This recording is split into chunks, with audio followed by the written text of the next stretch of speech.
రాష్ట్రాల్లో బొప్పాయి సాగు విస్తరిస్తోంది. ముఖ్యంగా అధిక దిగుబడినిచ్చే తైవాన్ రకాలు అందుబాటులోకి వచ్చాక బొప్పాయి సాగు ఉన్నత స్థితికి చేరుకుంది. నాటిన 2 సంవత్సరాల వరకు దిగుబడినిచ్చే ఈ తోటలను కొత్తగా సాగు చేసుకోవాలనుకునే రైతులకు రకాల ఎంపిక కీలకం.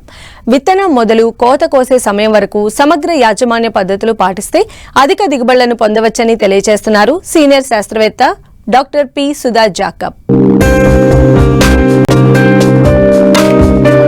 2 తెలుగు రాష్ట్రాల్లో బొప్పాయి సాగు విస్తీర్ణం నానాటికి పెరుగుతోంది. ఒకప్పుడు పెరటి తోటలకే పరిమితమైన బొప్పాయికి ఇంత ప్రాధాన్యం పెరగటానికి ప్రధాన కారణం అధిక దిగుబడినిచ్చే తైవాన్ రకాలని చెప్పొచ్చు. బొప్పాయి అన్ని సీజన్లలో అందుబాటులో ఉండే పండు. ఇతర పండ్లలో కంటే పోషకాలు పుష్కలంగా ఉండటంతో వినియోగం కూడా గణనీయంగా పెరిగింది. దీంతో రైతులు సంవత్సరం పొడవునా బొప్పాయిని పండిస్తూ మంచి రాబడులను సొంతం చేసుకుంటున్నారు. అయితే తోటలకు ప్రధాన సమస్యగా వైరస్ తెగుళ్లు వెన్నాడుతున్నాయి.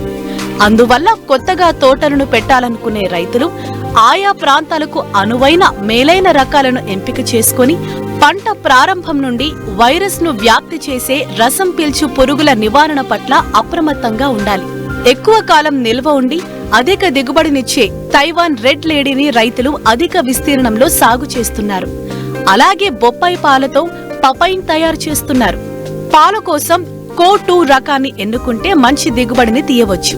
పంట తొలి దశ నుండి మేలైన యాజమాన్య పద్ధతులు పాటిస్తేనే నాణ్యమైన అధిక దిగుబడులు పొందవచ్చంటున్నారు సీనియర్ శాస్త్రవేత్త డాక్టర్ పి. సుధా జాకబ్. మరి ఆ సాగు ఏ విధంగా చేపట్టాలో ఆయన ద్వారానే తెలుసుకుందాం.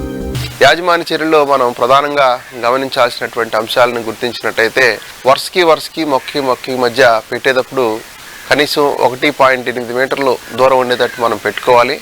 ఈ విత్తనాలని మనం చూసుకున్నట్టయితే ఆడపుష్పాలు ఉండేటువంటి మొక్కలైతే ఈ ఆడ మగ కలిసి ఉన్నటువంటి మొక్కలు గైనండిషియస్ అంటారు. 20 గ్రాములు ఒక ఎకరానికి సరిపోతాయి అన్నమాట. వీటిని తీసుకొని మనం ఒక్కొక్క నారుమడి పెంచుకోవాలి.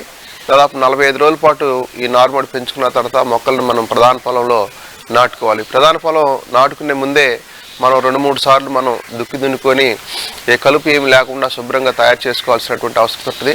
చివరి దుక్కులోనే దాదాపు ఒక 6 నుంచి 8 టన్నుల పశువుల ఎరువును కూడా మనం వేసుకోవాల్సినటువంటి అవసరం ఉందన్నమాట. 1.8 మీటర్ల దూరంలో వరుసకి మొక్కకి మధ్య 40 సెంటీమీటర్లు పొడుగు వెడల్పు లోతు ఉండే రకంగా మనం గుంటలు తీసుకొని ఆ గుంటల్లో మనం బొప్పాయి మొక్కల్ని నాటుకోవాలి. అవసరాన్ని బట్టి ప్రతి 10 రోజులకు కానీ 15 రోజులకు కానీ మనం నీరు పెట్టినట్టయితే మొక్కలు తొందరగా పెరిగి త్వరగా కాపుకి రావడానికి అవకాశం ఉంటుంది. డ్రిప్ ఇరిగేషన్ పెట్టుకున్నట్టయితే మొక్కలు త్వరగా పెరిగి అధిక దిగుబడి సాధించడానికి అవకాశం ఉంటుంది.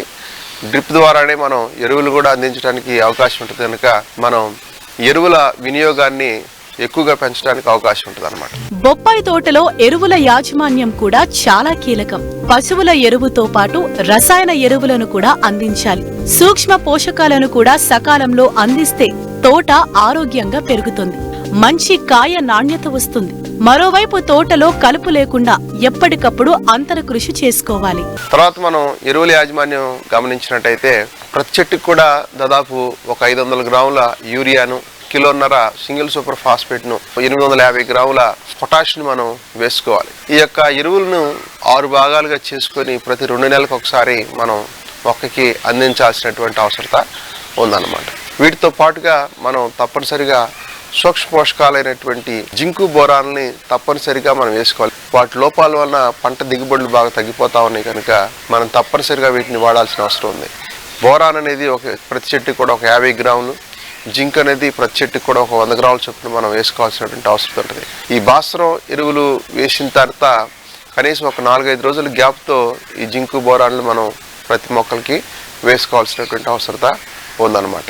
కలుపు యాజమాన్యం కూడా చాలా ప్రధానమైంది. వీలైతే మనం ఎడ్లతో మనం అంతర్కృషి చేసుకోవచ్చు. లేనట్లయితే మనం కూలీలు పెట్టుకొని మధ్య ఉన్నటువంటి కలుపు మొక్కలన్నిటిని కూడా మనం చాలా వరకు సమర్థవంతంగా తీసివేయడానికి అవకాశం ఉంటుంది.